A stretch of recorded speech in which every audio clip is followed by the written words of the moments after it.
Hello, and welcome to a new episode of Other Record Labels. I'm your host, Scott Orr. Thank you so much for joining us. Today is a special episode, and we do these every couple of months and every couple of episodes, and they're called Industry Insiders. And what it is a full interview episode where instead of talking with a record label, I talk with somebody involved in the industry, a company or a service that provides a service to record labels and indie record labels and DIY artists and people who essentially work for labels in kind of a weird way, and kind of get their perspective and get some advice and some tips on how we can do certain things better. And today I'm talking with Paul Miller of a pressing plant called Precision Pressing. Now, I know what you're thinking. I mean, there's a lot of pressing plants I could have talked to, and why this one? And there's two reasons. Number one, I had the privilege of pressing a vinyl, my personal latest record I did with them through a company called Vinyl Moon. And what was interesting is when Vinyl Moon selected them, not me. And you should, by the way, you should check out Vinyl Moon, vinylmoon.co. They're a great company, a subscription service, but anyway, they pressed my record. And what was cool about it was when they told me they were doing this plant, and Vinyl Moon's in LA, and they told me that they had chose Precision Pressing. And Precision is in Burlington, which is like a few minutes from my house, which was amazing. And so that's the other reason why I interviewed Precision Pressing. Paul is a great dude, very smart. He's been in the business for a long time. And this plant is so efficient. They do so many incredible titles. I mean, they literally did the latest Taylor Swift record. They do some huge records, and they do tons of indie records as well. I had the opportunity to go there last year and check out their plant and watch them pressing my actual record. I got to take a puck of this vinyl or whatever it is and put it onto the machine and the stamper and watch it work, and it was such a cool process. And so when I was thinking about doing another Industry Insider episode, I decided to go back to Precision Pressing because they're just around the corner from my place and chat with them about the whole process of pressing vinyl. I find it to be a very intimidating process. I know it's something that a lot of our labels, a lot of our listeners can't afford to do, something we want to do, something we enjoy as music fans, but is very difficult and intimidating from a label perspective or an independent artist perspective. So I wanted to try to demystify some of that process in talking with Paul. Before we get into that, I want to remind you to check out our new website, otherrecordlabels.com. And up there's a couple of resources, two of them in particular. One is our free guide, which is a bunch of our previous episodes distilled into one PDF guide.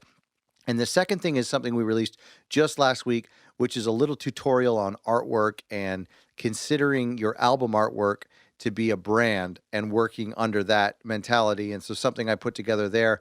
And you can get both of those resources at otherrecordlabels.com. Listen, I hope you enjoy this interview. What's your title here exactly? VP of Sales. VP of Sales. Yeah. Oh, that's a pretty big deal.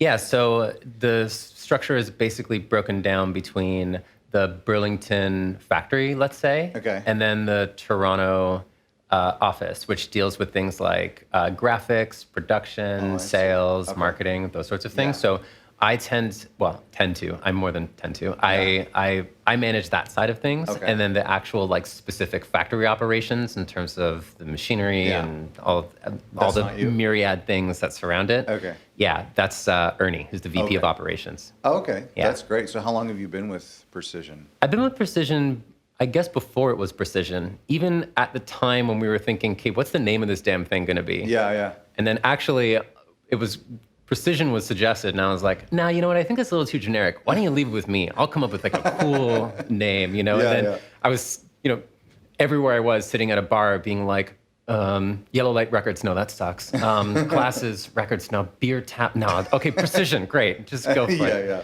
So, but, I actually like the name now because I think it really is, it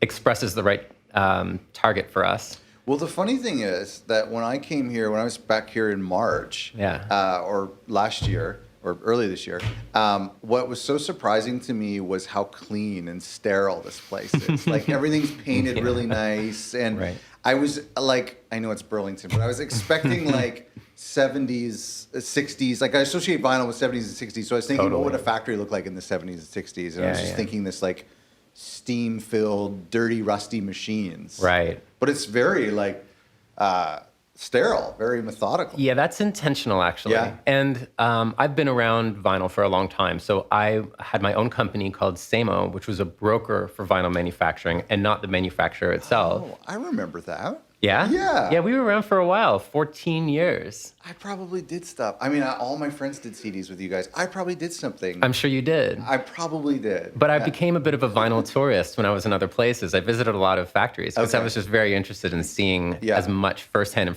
stuff as I could since I was secondhand. And there's a lot of pressing plants, especially around that time, which is like the late 2000s, that they're very garagey, and there's like a real overflow of activity. Right. You know, and boxes of stuff opened with paper flying everywhere, you know, from the printed jackets and everything else. It was very chaotic. And when Precision started, the idea was to change the scene in a couple of ways, which was to be really, really professional and clean in the presentation of the factory, which also means that there's less chaos in the actual logistics of running it.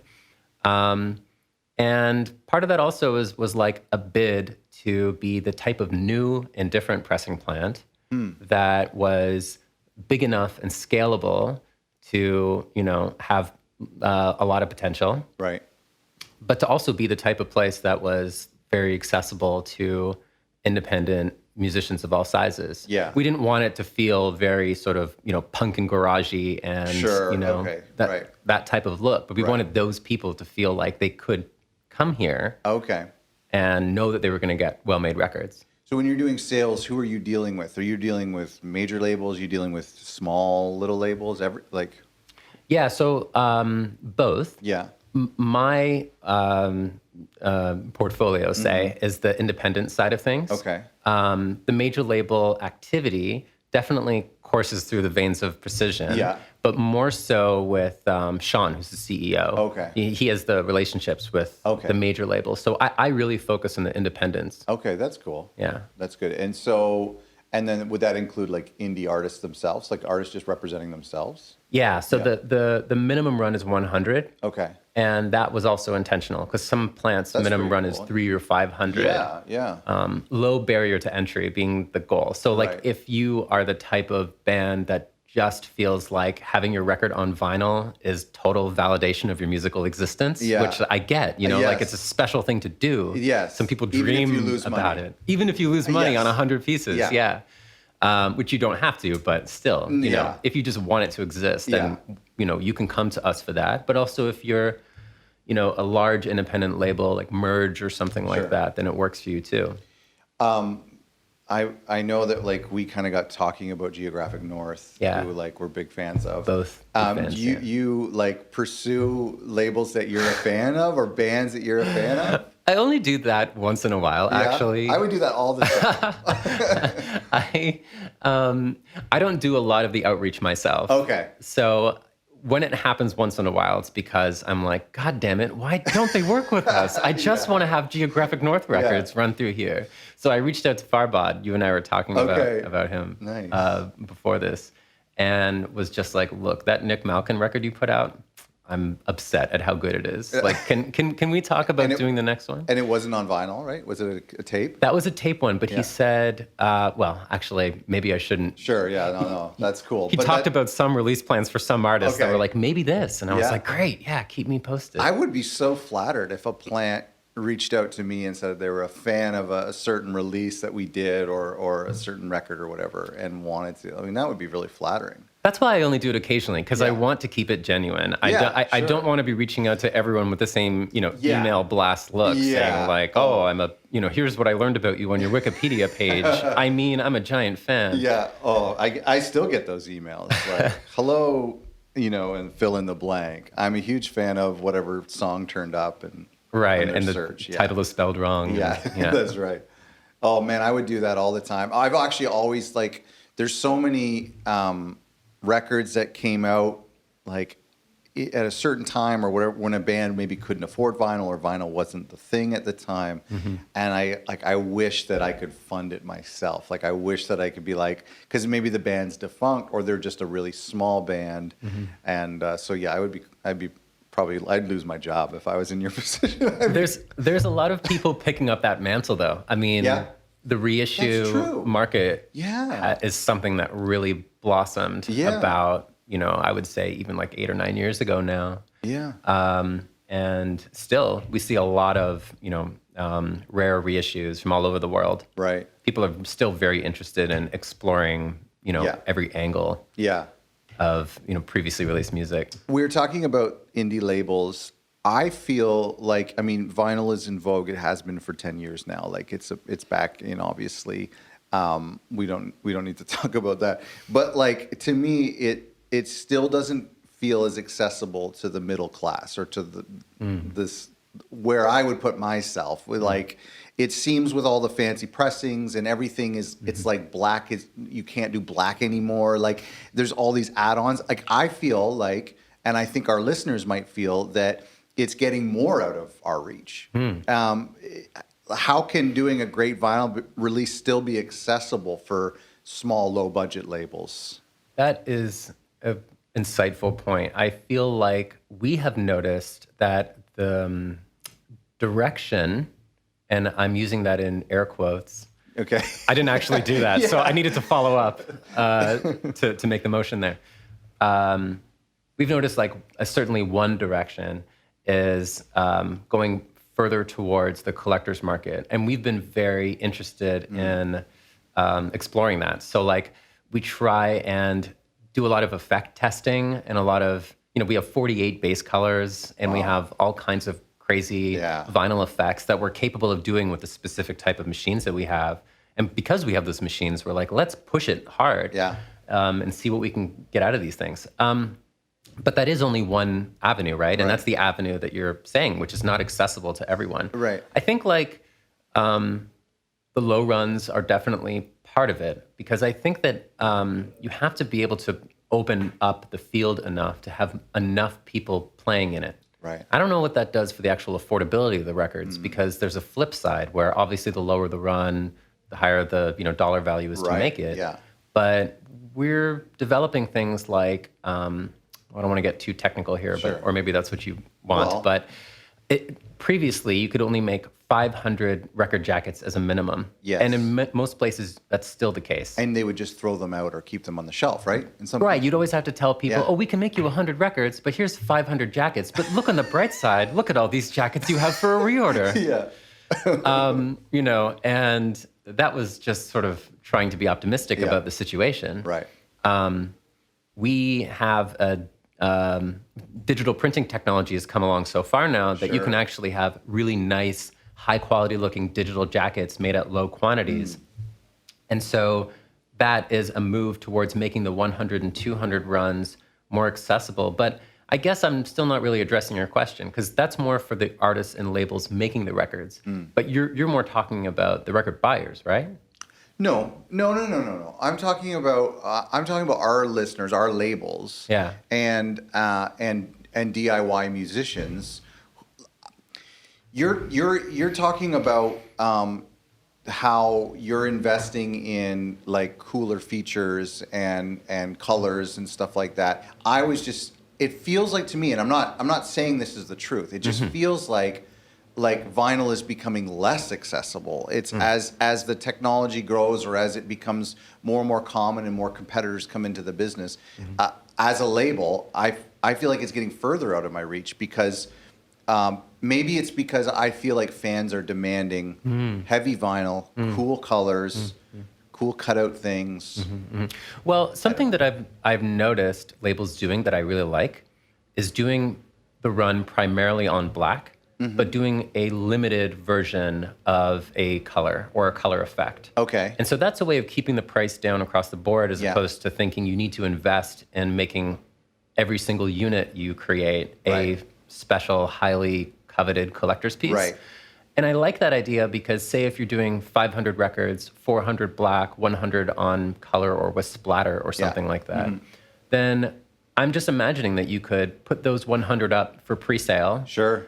You know, Way more incentive. Exactly. Yeah. And incite people to pay attention to the release, to try and get it as soon as possible. Yeah. You know, before the before the sort of like standard black version comes out. Totally. But then by that point, you've generated interest. And so, you know, you don't have to necessarily have a really high cost point on every unit. Right. Yeah. So that could be one way around it in terms of still appealing to that market, but not necessarily diving headlong and feeling like you can't afford it. Have you seen some unique ways that labels are doing vinyl to save money? Like, I mean, I would think spending all my money in doing a really cool splatter disc, but then figuring out how to do the jackets myself.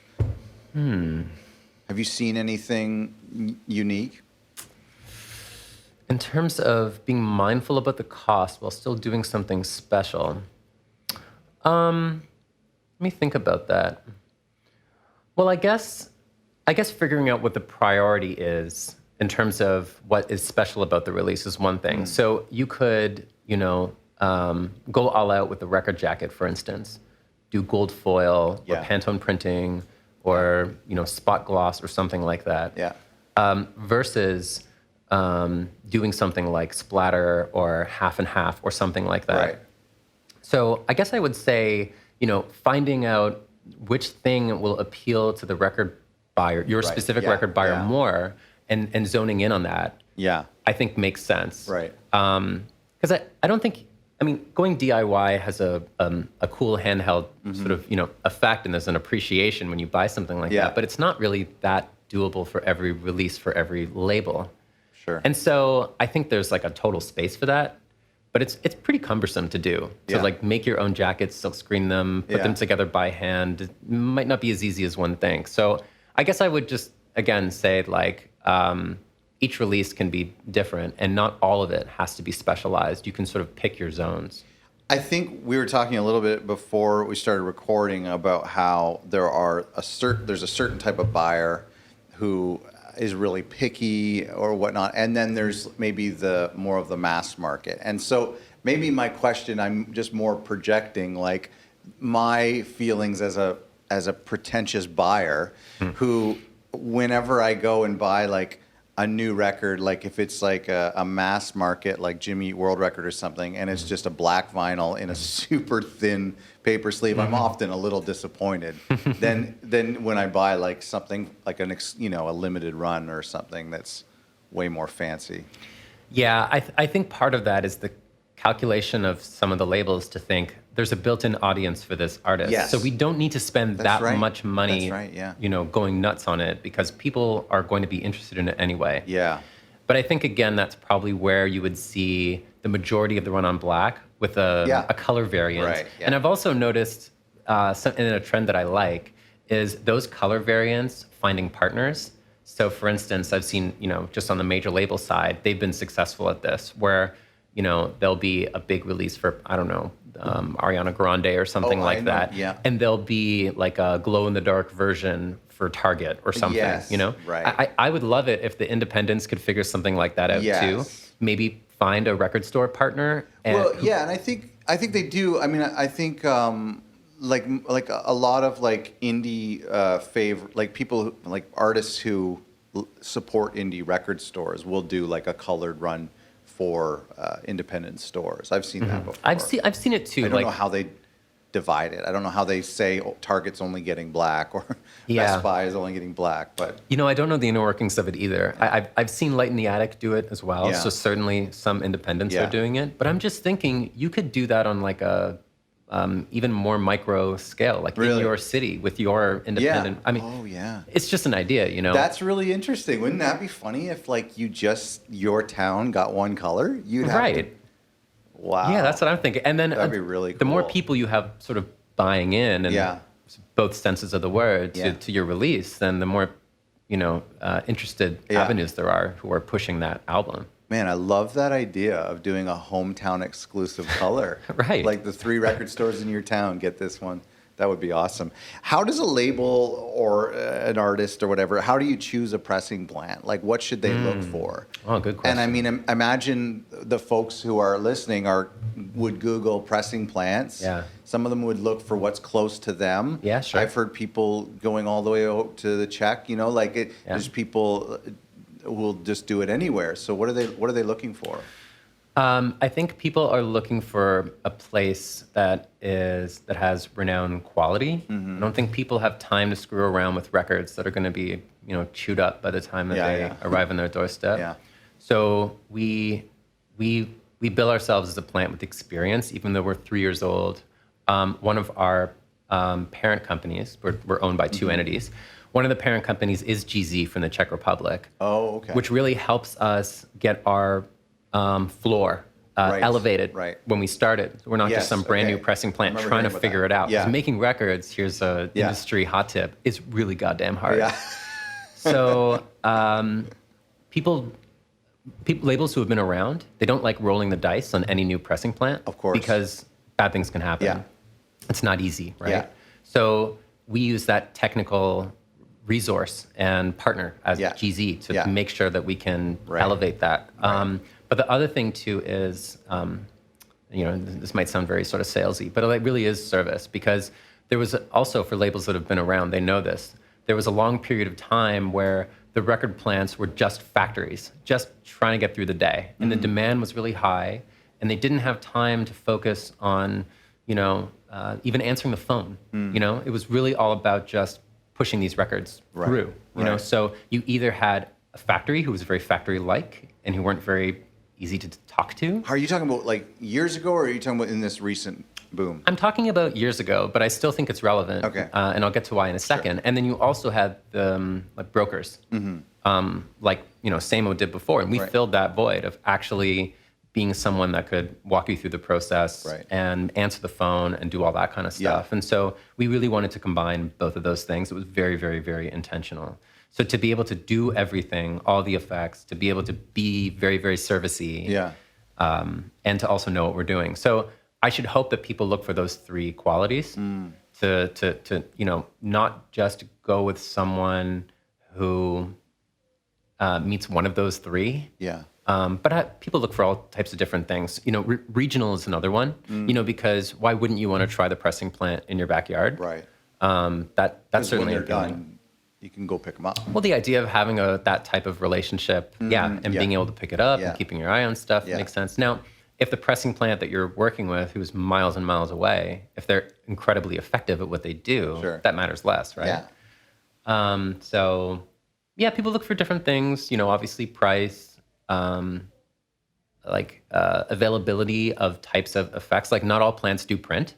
Okay. And so maybe some people feel like they're experienced enough to go to one place for the print, one place for the records. Yeah. But we do all of it. Right. So, I think people are making that decision too, whether or not they feel like they can manage 9 different POs or if they want to just do it in one place. When it comes to like a plant this size and a company this reputable, how many competitors do you have in the world? There's about 35 plants in North America. Okay. And Europe we think of as being a just totally different market because, whereas product does come in from Europe through some North American brokers. Yeah. I guess you certainly can't ignore it, but primarily in North America, there's 35. That's more than I would have thought. Yeah, well, there's been an increase of activity in terms of plants starting in the last number of years. I'm not sure if your listeners are aware, but there are, up until 2016, 17, record presses were essentially unavailable. Right. No new presses had been built since the 80s. And so your best chance was to sort of almost go on a kind of James Bond sniper style mission, trying to hunt down presses before someone outbid you and then they'd be gone. But all of these presses were from the 50s and 60s and variable states of operation. Okay, awesome. So it was kind of a mess, right? Because you either had those presses and you were struggling with them. Yeah. Because those the companies that make them are no longer in existence. Sure, and the experts who would work on them are dead. Dwindling, dead. Sure, I was going with dwindling. You went more macabre. But enough demand happened in the last 10 years that a couple of places decided that they were going to make commercially available new record presses again. Wow. So that changed things, right? Because then people thought, well, I can I can do this too. Right. And like the idea of making vinyl is very exciting. Yeah, Right. It's like sure. a lot of people are passionate about it. So if you could start a factory, Yeah. why wouldn't you do something you could combine, you Yeah. know, something like music with? Yeah. And something so historical. Oh, totally. And important Yeah. feeling as vinyl records. Yeah, I'd you put know? one in my garage. Yeah, totally. Sure. But, you know, you find out it's not that easy, right? Yeah. So like there's so many peripheral things that come with setting up a record pressing Totally, plant. right. That like, Well, even, sorry to interrupt you, even Yeah, go around the vinyl itself, I had the pleasure of walking through the plant when they were doing my record earlier this year. Yeah. And that little oven where they baked the labels and like there were so many pieces to just that one disc. Oh, yeah. It blew my mind. it's a very delicate choreography to right. make a record. Right. With the heating, cooling, all the plumbing and infrastructure that comes with that. Yeah. The labels, the compound. It's a scene. Yeah, it's crazy.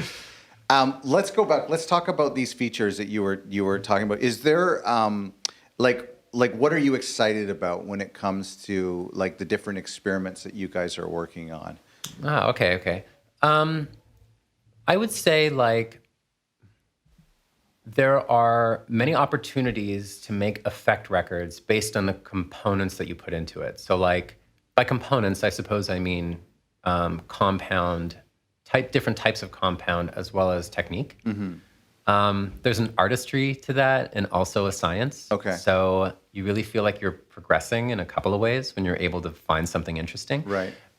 Actually, historically, we've said, wouldn't it be cool if we threw this type of splatter on this type of effect base?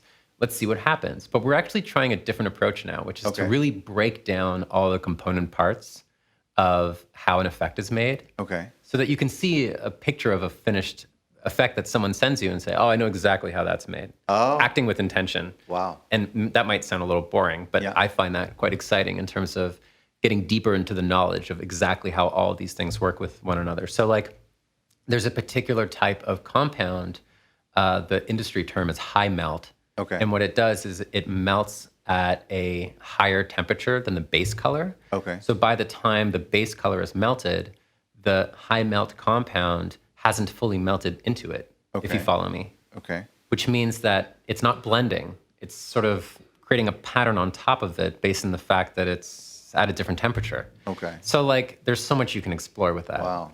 And then you can combine types of effects too. So it's pretty, I wouldn't say it's limitless because vinyl is one of those things that has, and part of the beauty of it, it does have its sort of almost finite parameters in its, physicality. Yeah.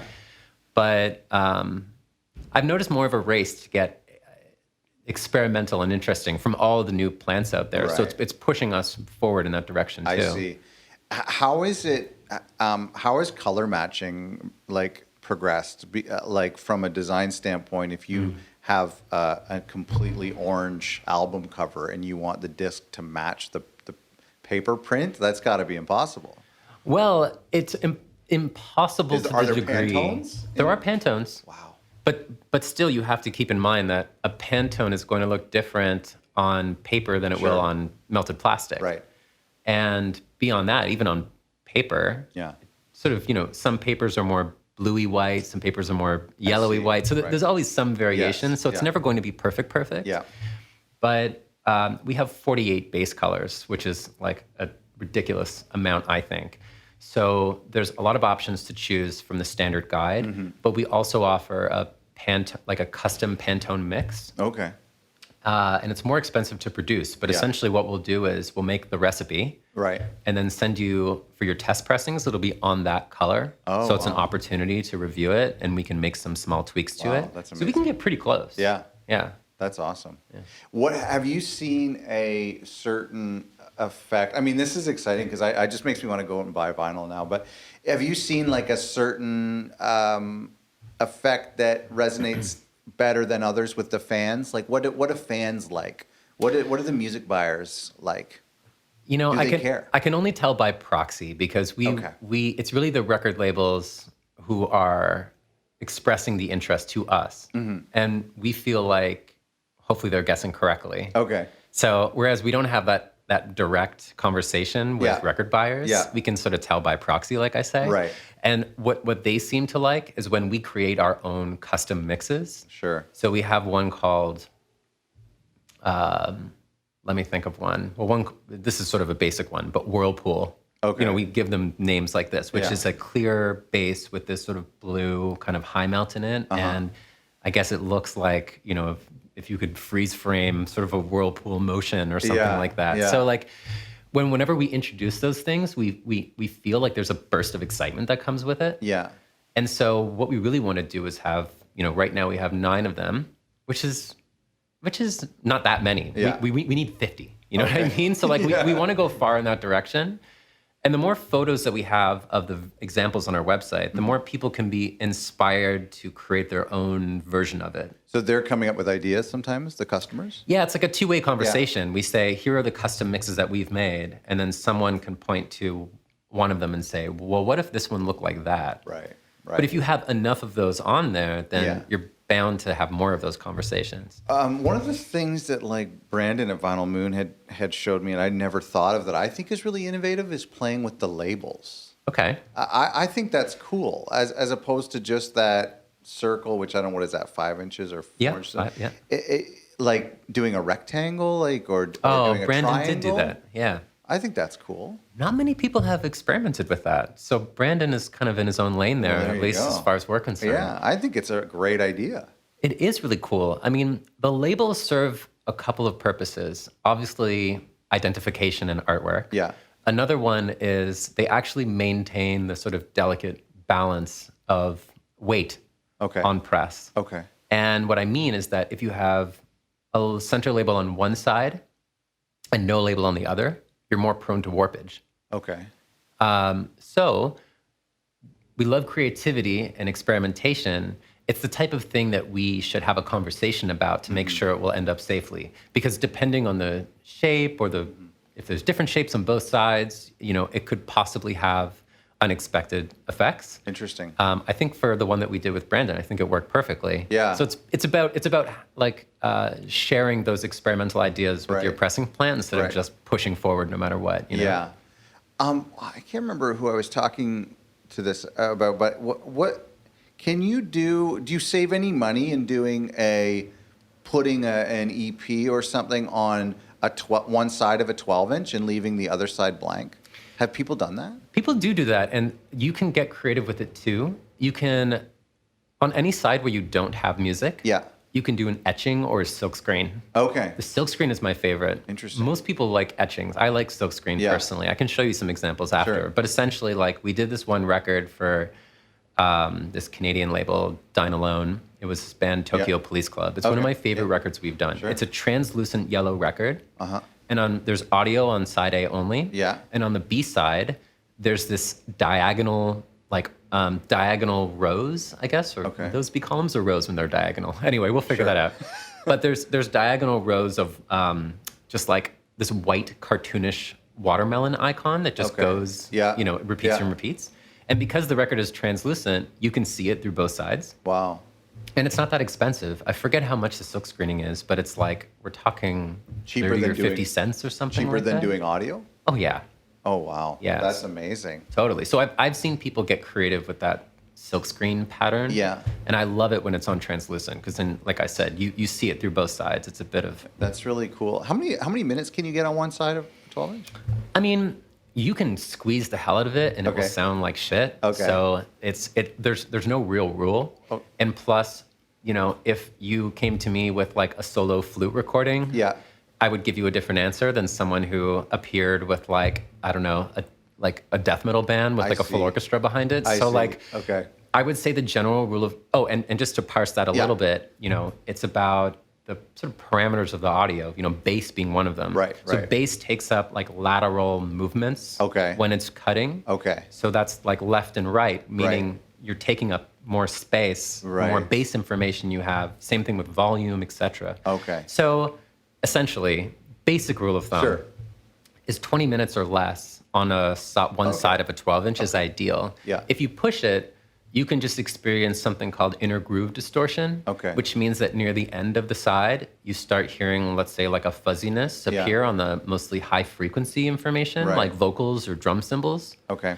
So Is that why there was a rumor, like an old wives' tale, that they would put the ballads? dude, I've This is the said last this. track? I hope it's true because I've said that to so many people. Yeah. I don't know where that came from, but I love it. Like the idea was like, yeah, in the 70s when vinyl was the dominant medium, Fleetwood Mac or whatever would like couch the ballads, which is the least dynamic material, at the end of the side. The end of the because side. the more But it also makes sense to end a side. it with a does, ballad. right? So maybe that was just a perfect match, or maybe it's not true, but I really like that idea because the more tame information that you have near the end of the side, the less it's prone to those high frequency flare-ups with distortion, especially on a long side. There was a record, there was a record that I was listening to from the 60s or 70s where it kind of proved that wrong, and that's what made me question, and I can't remember what it was. Maybe, I want to say that it was maybe Songs in the Key of Life. I'll have to check. Somewhere where they put like Sir Duke, which has tons of bass and stuff, but I'll have to check. Yeah, right. Know. And it all really comes down to the parameters of the audio. Okay. So every record is different. It's sort of like a fingerprint. But there's still basic rules. So you're saying we could do 20 minutes of music on a side and then a screen print or something on the other side. Sure. And we've even cut sides that are 26, 27 minutes with no issue. So I just want to underline that it really sort of depends. With things sounding as shitty as possible, how far can you go? Like, you can't tell me that, right? Because it depends on the style of music, right? The other thing to think about, too, is that the longer the side, the more we have to reduce what we say playback level, which means volume. Oh, okay. So, and that's for a reason that I think would be easy for people to understand, which is that we have to narrow the grooves in order to physically make it fit. Sure. And the narrower the groove, the less vibration you're receiving from that contact with the stylus. So that means that a 20-minute side will be quieter than a 12 or 13-minute side. Right. So eventually, when do you get to a silent groove? I don't know. That's a bit of a Rubik's Cube. I going off track a little bit here, I wanted to ask you about 10 inches. Yeah. Because 10 inches, I don't like them personally. Radiohead did a few of them in the early days, and I want to replace those with the 12 inches now because they just look terrible in my rack. They get lost. They get lost. Yeah. But they are kind of cute. Like I don't know, like they seem to kind of make sense. And then a friend of mine was telling me in Canada, our shipping issues are way worse than in America where they have media mail and they can ship 12 inches easier. But 10 inches would fit in that slot. That's interesting. And you can almost fit a full record on a 10 inch, right? Yeah, for sure. So I would say... What are your thoughts on 10 inches? Do you guys do those ever? Or? Well, something that people need to think about when they're considering 10 inches is that they cost the same as 12 inches. Now you might think, why don't I get a 2-inch discount? Yeah. It's really all of the same setup materials that are being used. Right. And this is true for a lot of places. So the cutting blank will tend to be, for a 12-inch, will tend to be 14 inches. There's a little extra space there for handling and then, other reasons for production. But for 10 inches, because they're relatively uncommon, people don't tend to get different blanks for those. Okay. The cutting engineers will save more money if they just get a shitload of 14-inch cutting blanks and then cut either the 10s or the 12s on them. Oh, wow. So hopefully that puts into perspective why we're starting the chain using the exact same materials. Wow. It's the same thing for the printing too. I mean, it's basically on the same size sheet when it's being printed. It's just trimmed down. That's right, yeah. So in terms of cost, you're not saving anything. Yeah. So then it only becomes a question of, am I going to go in a different direction for the sake of doing something different? Yeah. So I think people should, it's not for me to say, but in my mind, it's really a format where you'd want to pick and choose what you're doing on 10-inch. Right. To do something different for that sake. Yeah. Because there's no real, I don't know what benefit it has other than really just sort of surprising people by having a unique format. Yeah. But I feel like that's offset by the frustration that some vinyl collectors have. Right. Because, the height of the spine height isn't of the the same, so it spine, just yeah. sinks into the collection. Yeah, and I mean, get even that. flipping in the record store, it could get a little bit lost, and Yeah, I don't know, but it could stand out too. I don't know. We don't do tons of 10 I inches. imagine, yeah. But whenever we do, people are really dedicated to doing it. Oh, okay. We find that. And we're like, we might say, hey, just so you know, if you want to make this a 12-inch record, it's the same price. And people are like, absolutely not. This is, I've had this in my mind since I recorded this, I should check. I should take a 10-inch to Canada Post and see what the prices are. That is really interesting because, this is something that's really well known amongst a lot of record labels, is this media mail issue you talk about. We're in the States, it's a flat rate for any like records or CDs. Yeah. It doesn't exist in Canada. Totally. And so the actual amount, I don't know what the gram maximum is until it gets stupid expensive. Right. But that's really important for labels, right? Yeah. Well, and you know at the post office where they have that plastic board that they stick things through. I don't know if you've ever shipped things. And so they would, whenever I would ship CDs, they would take a CD and they would feed it through to see if it fits, because I think that's how it in the distribution center, it has to fit through this certain slot. Oh, okay. And so, but the slot is only a certain width, so I imagine that's where the 12-inch boxes exceed that width, and a 10-inch might, but I don't know. Yeah, the shipping side of things is something that people need to think about. I agree. Yeah, it's important in terms of keeping your price reasonable. Is there any progress on one-off demand pressings? I know there's a couple of like lathe cutters out there. Yeah. Is that you're talking about going down to 100, which is great. There was talk years ago about the potential of 3D printers disrupting this market. Like, where are we at with like doing one-off stuff? Yeah, I think the 3D stuff is still, I haven't really followed it closely, but doesn't seem like it's imminent at all. So people's options are either the lathe cuts or making 100 records. Yeah. I think that's where it's going to stay for the foreseeable future. It doesn't make sense economically for anyone making vinyl, knowing the costs as we do, to go below that. It would be the same price, essentially. So lathe cuts, in my experience, make sense of up to, 25 pieces? So really, we're talking about the difference between doing 26 and 99, which, like, I think you should be able to slot yourselves into one of those categories, hopefully. Sure. But I agree, there isn't a great solution for that middle ground there. Yeah. But the lathe cuts, like, I feel like are getting better in quality. I think, like, the way people are used to thinking about them, at least I was that there's a really high degree of surface noise. They're being cut on primarily a substance called polycarbonate. Okay. And it's just not as conducive to the process as polyvinyl chloride, which is what we're using. Okay. So there's a higher noise floor, meaning more ticks, pops, surface noise. Right. But people have been more experimental with the blanks. And I feel like, in general, that situation has gotten a lot better. So we don't offer lathe cuts. Sure. We just refer people to friends of ours, like Lacquer Channel or places like that who offer it. Yeah, yeah. I've never done it. There was a guy in Hamilton. He's moved to Montreal now, but I know that guy. Yeah, I really wanted to try it out. I financially, there's no profit to be made for a label in it, because I think the lowest you could get them is maybe $20 or $25 without artwork or anything. So. And then there's the artwork. Yeah. So it's you're charging the fans, $40 for a record, which might be cool if there's only 10 of them. If it's a special edition of something and people are hungry for it, But I see what you mean about just making them for any old release doesn't always make sense. Right? I've looked at them. I've done the math, and I thought I can break even or maybe make a profit if I sell all of them. But I want to keep one. And now you've lost money. Yeah. So now we've lost money. Right. I keep it.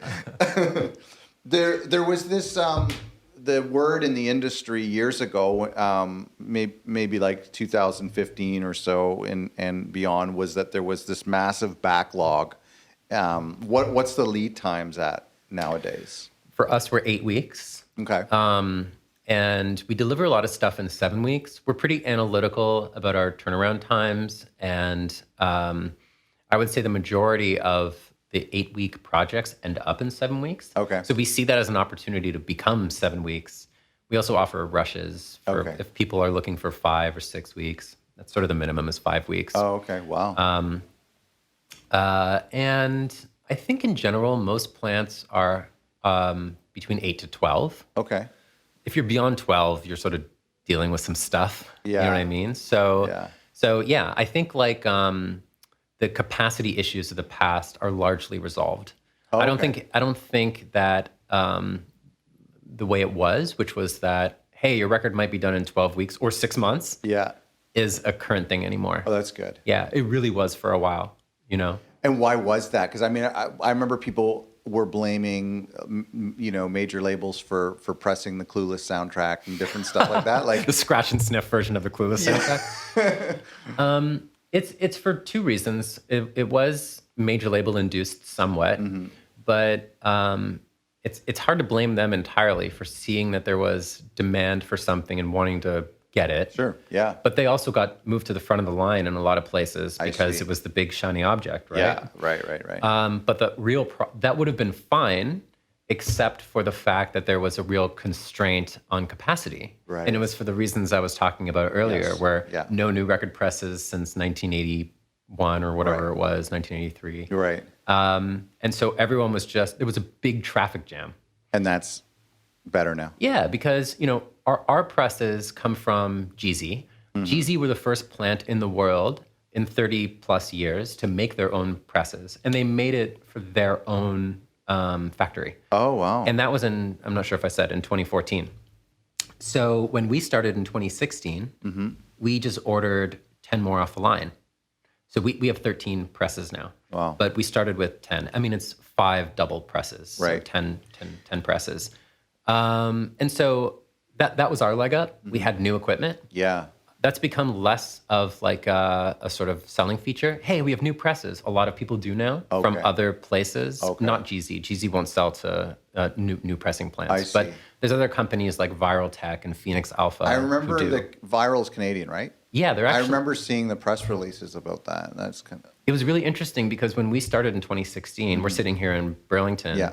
Viral Tech also began in Burlington. Really? At pretty much exactly the same time. And we met with them and they talked about the prototype of this Yeah. new press they were going to build. And Yeah. it was going to do that and it was going to do this. And it seemed a little far Yeah. away.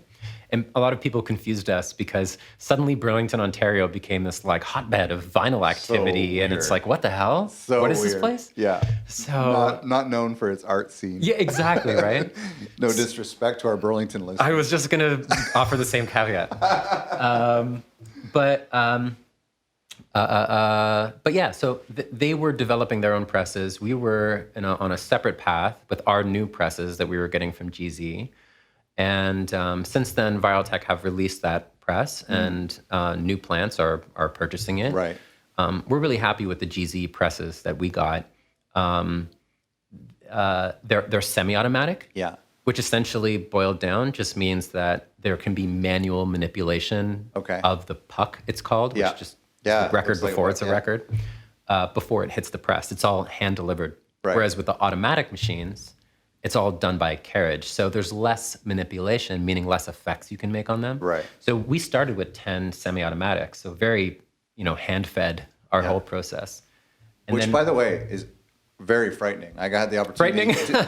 I had the So- opportunity to put a puck in. that's right. And remember seeing the that. two metal things that could like squish a human into a little puck was Yes. terrifying. Well, don't and worry. putting your hands in there. There's like a light curtain. Yeah, there's I set that off all the time. Yeah. Your hand will not become a record. It will know that there's too much. I had nightmares about Motion that. in Sorry, there. I interrupted. Yeah, no, but I tried to make a record once myself. Yeah. You would think, oh, I'm around these presses. I'll Sure. just do it whenever I feel Yeah. like it. Like I said, it's not easy. No. I made like the world's first like 180 gram 7-inch. Like it was a disaster, and I'm like, get me out of here. Yeah, I have one of those too. Yeah. So, I wanted to, before we move on, I wanted to ask you about, we're going back to these 8 weeks. I actually, we're just mixing a record now that the artist wants to do vinyl, so I'll talk to you about that after. But when do you, as a label, as an artist, when do you start that process of getting on the phone with you, setting up an account? Like 8 weeks, I imagine, is when artwork and masters are in hand. Is that right? yeah, I mean, So when do you start this process? If you have a release date, how far back out should a label, if they want to have it in hand for the release date? Yeah, it depends on the type of label, because if you have a distributor, Okay. you're going to have that record right. in hand.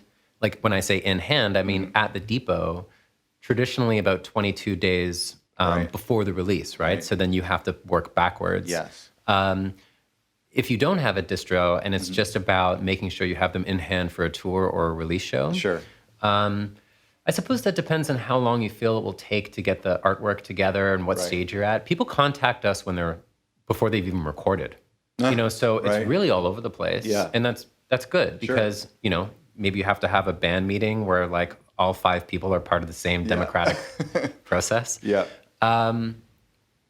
Our scheduling system has certain expectations in terms of when the test pressings should be approved, which is day 17 from the date of audio submission. Okay. As well as artwork approval. And Right. so essentially, we really, really hope that people supply their audio and their artwork at the exact same time. Okay. You can get a head start on the audio if you don't have the art ready. Right.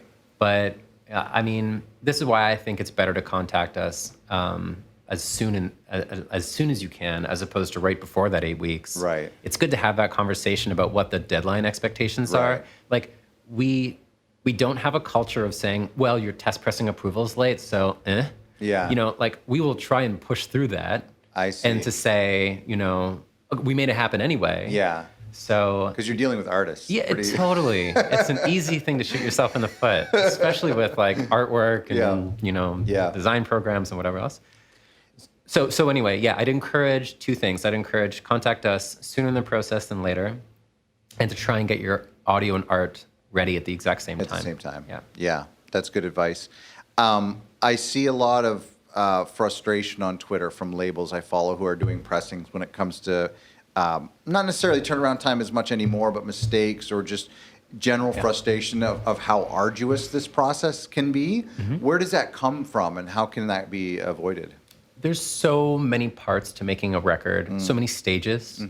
Cutting and plating are essentially their own industries, if you think about it. Yeah, cutting right. is engineering, plating is chemistry, the pressing process is what it is, the printing process is, about artwork and graphics, and there is a lot of moving parts.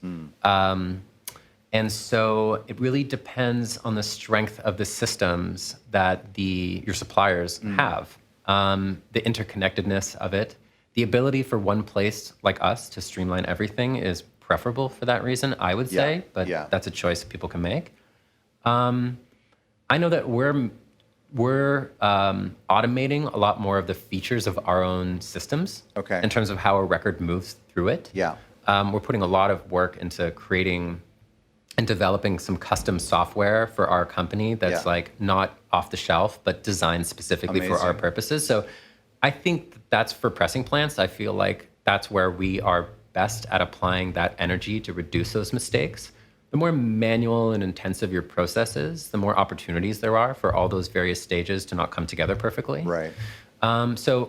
Anyway, we try and be as sharp as possible on all of that stuff in terms of the updating and maneuvering, and continuing to build the system so that you have a stronger root. Are there mistakes that artists and labels are making that you see a lot with mastering or artwork? I think the graphics tend to be the area that people struggle with more than the audio side of things. Resolution and stuff like that? Yeah, I think that like we see a lot of artwork revisions. Yeah. I feel like that's where labels and artists tend to get tripped often. There's so many pieces to that too. Yeah. The jackets and the spine, and then the sleeves if you're doing that, and designing things upside down if you have to. Totally. Crazy. So maybe something is low resolution, Yeah. or maybe you caught a spelling mistake or something like that. It's just another reason to get your art tucked away as early as possible. Sure. Because if one of those revisions happen, like maybe the bassist name is spelled wrong or something like that, Yeah. then you have to go back to your designer and start that again. So Setting up a whole like InDesign or Photoshop template is pretty complicated, especially for a label who's never done it, or a band themselves. Do you offer like services for that? Yeah. To help with that? We do. We do layout, we do design. We find that not that many people take us up on it. Okay. Most people know someone, a cousin, as a graphic designer or That's something right. like that. Yeah. Which makes sense if you're an independent artist and that's, you have a budget that you need to watch every day. If you have the ability to get someone on board with a lot of graphics experience, I really think it'll make a difference in terms of how smooth the process can go. Yeah. It reminded me of, do you know the label Ghostly? Yeah. Ghostly International. Yeah. When we did an episode with Molly is in charge of Molly Smith is in charge of the audio side of things, like the mastering and then the physical production of everything. And she said this thing in our interview where when the box comes in from the plant, like she takes it into her back office and closes the door and doesn't let anyone there to open it up herself. Like, oh no, because you know those those feelings of nerves. Like when I got my record here, I was like, please don't let there be a spelling mistake. Please don't. I talked to a record label once who I'll give anonymity to. Okay. We worked with him on like 30 releases, and his catalog was like 70 or 80 releases. Like, you know, a really consistent label, always making vinyl.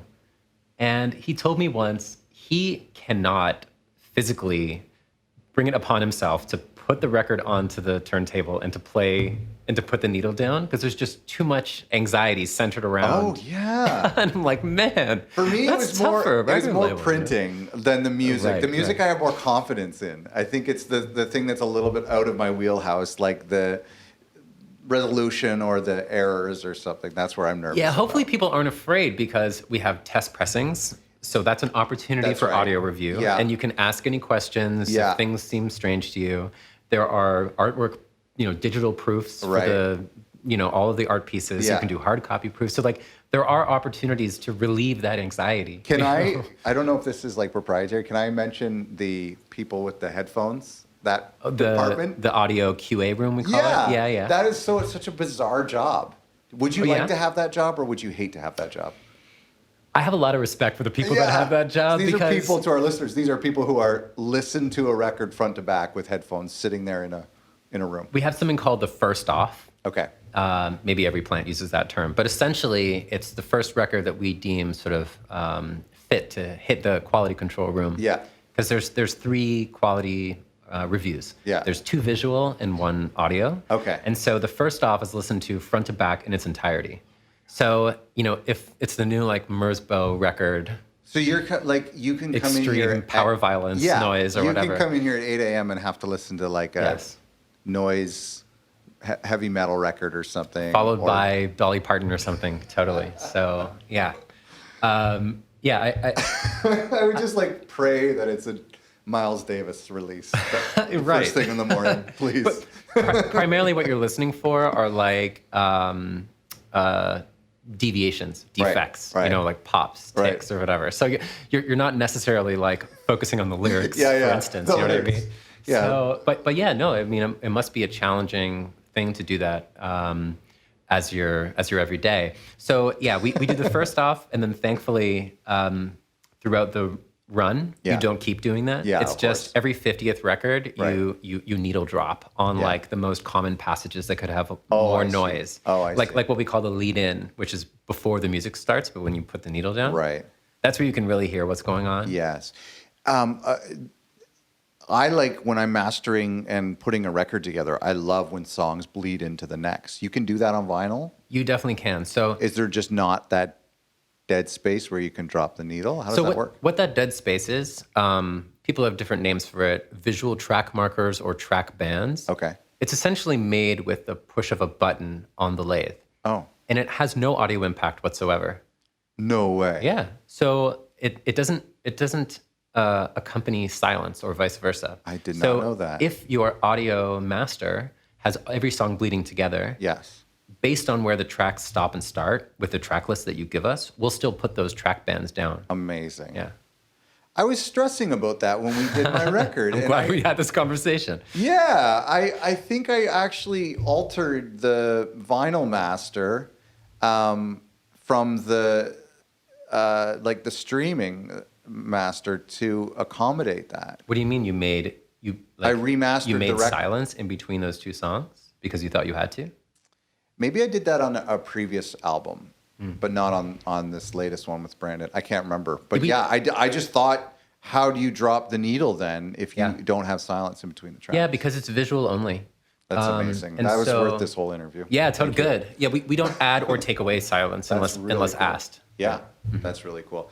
I'm going to end off by asking you, like, if you have advice for indie labels who are prepping to press or are afraid of pressing, and everything you've said so far has been great advice, and I'll pull that out later.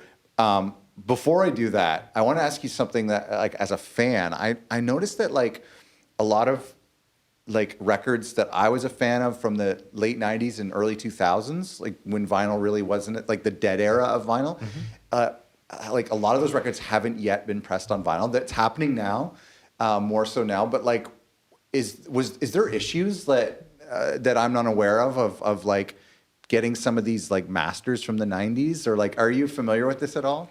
I'm less intimately familiar with it than someone who runs a reissue label, because that that really is something that they can answer to best. I mean, you should always aim to do the ethical thing and get as much permission as you can. So when it comes to receiving permission from a defunct band, or maybe like someone's deceased or something like that, who's the rights holder, you have to really go down a rabbit hole. Right. You know, like, there was a guy named Chris who runs a record label called Shella Records, and it was primarily based on this reggae 45 that he wanted to reissue from this, like, virtually anonymous person named like Sheila Richards or something like that. Okay. He traveled to Jamaica to try and find her, interviewed everyone he could, and eventually got her approval, and then they made the record, right? So, you know, that's probably not happening with a lot of reissues. It doesn't need to go to that extent, but that's how far it can go. Right. So I suppose, depends on the availability of the current rights holder. Are they, I know there's issues with audio too. I mean, some of the stuff is not done on tape, but not necessarily done digitally. It was done with ADAT or something. Do you know, like, are some of these major mass market releases just taking the CD audio and pressing it? I think that does happen. We don't always know, but I talked to a cutting engineer, Pete from Infrasonic, years ago, who was like, man, like, I've done so many, like, Black Sabbath records, you know, I'm just naming something, where it's like, they just gave me, like, the CD copy of it. It's like, oh, well, so unfortunate, because it could have been, you know, this reissue or something that was remastered. It actually works fine. You know, like, you can do it. A lot of people won't even notice the difference. No, I don't think I would notice it. It's possible to do, but you also have if you have other choices, then those can be made too. You know what I mean? And I imagine, like, it would have to be a massive record to pull out the tapes and have an engineer remaster from the tapes. Yeah, then you heard about that fire that happened in Universal, when all those original masters got destroyed, you know. So those records can still exist from other sources, but the primary source is obviously always going to be your best place to remaster from. Yeah. Do you have anything to say to labels who are thinking about vinyl pressing? Don't do it. Do it and come here. Come here. Well, I'm not sure if I should start with this, but we have, like, a live chat feature on the website. And I decided to mention that because we found that we really need to make it a very accessible process. We don't want it to feel exclusive. A live chat, like a real live chat? You got it, yeah. With somebody in here? That's right. No way. It's probably a robot. It's not. It's a human. One of those people it's a that human takes Simon. 20 minutes to respond to you. Thank you. Exactly. Please state your question. Right. It's the precision bot. It's actually a cyborg that we built. No, but I decided to mention that beyond anything because I think making it accessible and non-exclusive is really the best place for us to start. I mean, it really should be for anyone. Yes. We were talking earlier before this about a conversation I heard between two people, one complaining bitterly about, Crosley turntables, and the other one, saying, hey, we should really be depending on the people who are buying those because this is the, again, like lowest barrier to entry. And that's really important. We don't want it to be, guarded by a small group of people who think vinyl's only for them. It's not theirs. That's great. It's no one's. Yes. So I would hope that bands also feel like it's accessible and it's for them. And, even things like talking on the live chat, if you think you just have a silly question or something, it shouldn't feel far away or like it's not for you. That's really cool. So yeah, I mean, we'll continue to explore the low run side of things. And I feel like we have well, when we did the numbers, we found out that low runs were good for us financially, which was packaged nicely with my moral argument for not being another record plant that, disregards the indies in favor of only doing major label production and who gets priority. So I know for us, we want to really let people know that low runs are doable. Getting the digital printing stuff going also was important to make that more accessible. So just give it a shot. Maybe it's for you, maybe it's not, but you should ask. I think that's good, and something I want to communicate through this episode and beyond is, and it's really a message to myself too, because I am intimidated. I'm intimidated by this place. I'm intimidated by not in a bad way, and it would be the case of any factory, but I'm intimidated when I see like a beautiful record come off in the record store. I'm like, how did they do this? How did they afford this? But I think that live chat is a really cool thing just to start the conversation. Yeah, we also have made almost